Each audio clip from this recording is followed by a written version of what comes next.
Assalamualaikum warahmatullahi wabarakatuh. Hai, semangat pagi. Bagaimana kabar kalian?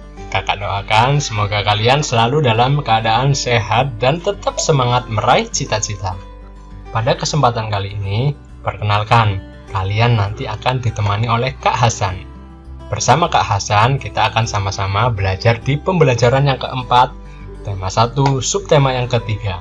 Ada apa di pembelajaran yang keempat ini? Kita akan bersama-sama belajar menentukan ide pokok dalam sebuah paragraf. Nah, kita akan membahas bacaan pada pembelajaran keempat ini. Mau tahu selanjutnya? Oke, sebelum kita lebih dalam lagi, kita awali dulu ya pembelajaran kali ini dengan bacaan basmalah. Bismillahirrahmanirrahim. Semoga Allah memberikan kelancaran dan keberkahan atas ilmu yang kita pelajari. Baik, langsung saja kalian buka tema 1, subtema 3, pembelajaran yang keempat di halaman 158.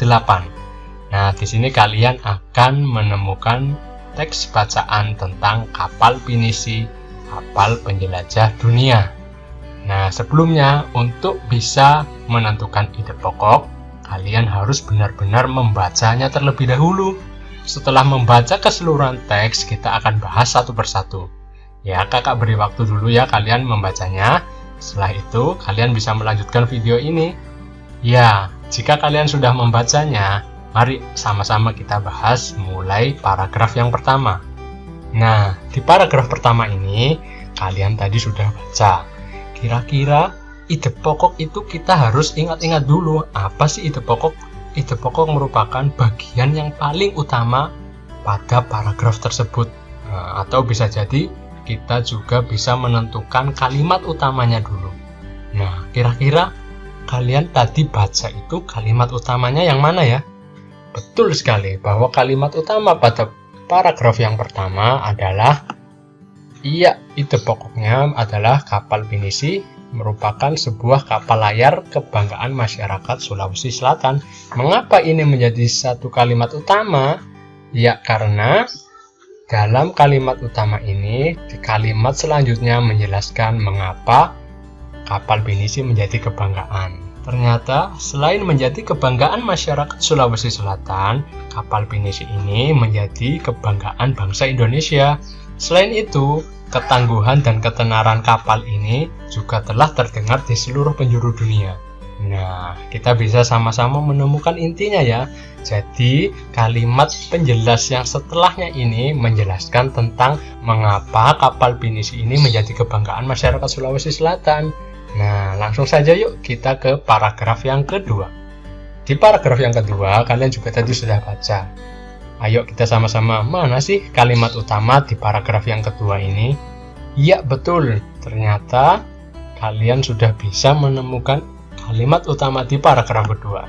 Ya, kalimat utama yang ada di paragraf kedua adalah berada di kalimat yang pertama, bahwa pinisi diambil dari nama seorang yang bernama Pinisi. Ternyata kata pinisi itu merupakan nama dari seseorang. Nah, bagaimana penjelasannya? Kalian bisa memahami dengan membaca kalimat-kalimat berikutnya, bahwa pinisi ini merupakan nama dari seseorang yang bernama Pinisi. Sejarahnya adalah dia itu berlayar melewati pesisir pantai Bira, kemudian melihat rentetan kapal di laut. Kemudian setelah itu juga dia menegur seseorang nahkoda kapal tersebut bahwa layar yang digunakannya perlu diperbaiki. Nah, pada saat itu orang-orang Bira itu berpikir dan mendesain layar yang sedemikian rupa dan akhirnya berbentuk layar pinisi sampai sekarang ini. Nah, atas penjelasan atau teguran dari seseorang tersebut yang bernama Pinisi itu, maka orang-orang Bira itu memberi layar itu dengan nama Pinisi. Selanjutnya, paragraf yang ketiga.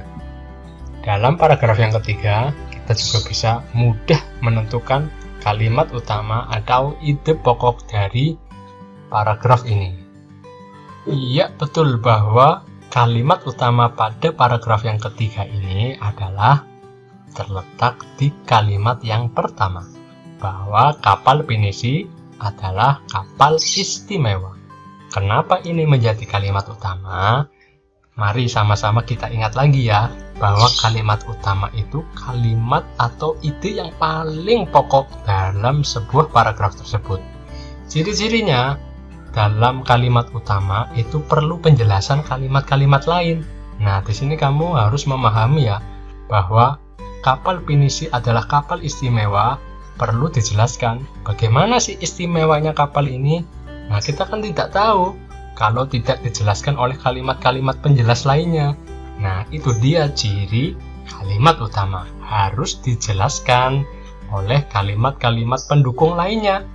Nah, sudah mudah bukan? Kalian pasti bisa menyelesaikan paragraf-paragraf selanjutnya. Nah, untuk paragraf-paragraf selanjutnya yang ada di halaman 159 sampai paragraf ke-10, kalian bisa tuliskan di buku catatan kalian atau di buku tema kalian langsung. Demikian ya penjelasan dari Kak Hasan kali ini. Semoga bermanfaat. Semangat mengerjakan. Semoga kalian menjadi siswa yang berprestasi dan bisa membanggakan orang tua. Semangat belajar dan selalu jaga kesehatan. Terima kasih. Wassalamualaikum warahmatullahi wabarakatuh.